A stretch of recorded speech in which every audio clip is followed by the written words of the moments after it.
Prosigns and most commonly used abbreviations in Morse code. Prosigns or procedural signals are shorthand signals used in radio telegraphy. They are special characters made by running two characters or letters without any spacing. For example,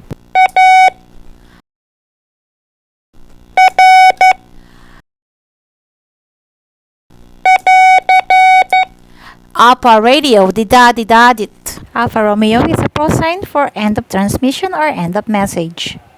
To distinguish with regular characters, it is written with overscore.